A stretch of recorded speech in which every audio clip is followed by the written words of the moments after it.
Kune-performance kaKhuzani engiyibonile. Hhayi, yabona le nto ayenzile ibalulekile yokukhumbuza abantu ukuthi ubani. Mina bese ngikhohliwe ukuthi uKhuzani unamandla angaka.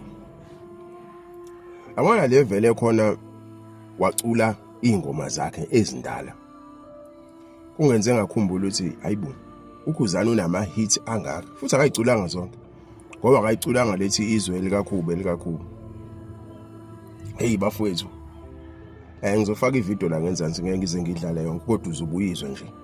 Hey bafowethu, amandla umuntu akadliwe saphila.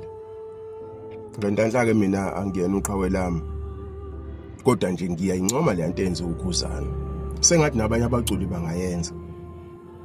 Ungajaha usikhiphela ingoma entsha ezoprove ukuthi wena uyinkunzi. Ke usiculela ama-hit akho amadala ke sifunde umlando ukuthi hayibo, lo muntu konje wacula ingoma ethi, wacula ingoma ethi. Hayi uke wayiqhulula umfoka Khuba, hayibo ngathi ngilalele ngathi hayibo nale ngiyayazi. Hayibo akaziqedanga futhi. Ibalekile le nto yokuba umculi onama-hit ongasabi ukuphinde washo ukhumbuza abantu. Ungahlezi ucabanga ukuthi ubuqhawe bakho ingoma entsha. Ubuqhawe bakho umlando wakho sometimes. Khumbuza abantu ukuthi wena ubani kahle kahle kule game. Mina-ke nje into enhle ngiyayincoma. Ngibona phela Men's Power baye bacatha abantu mhlambe sichemile. No, into enhle esiyincomayo. Ngikhuthaza abaculi.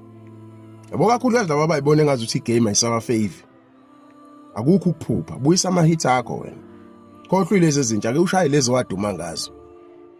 Ake ushaye lezi waduma ngazo nje, ubone ukuthi i-audience izoma kanjani. Ubonile ukhube enyakazisa. Uyabona? Hayi bafowethu, inamandla le nto.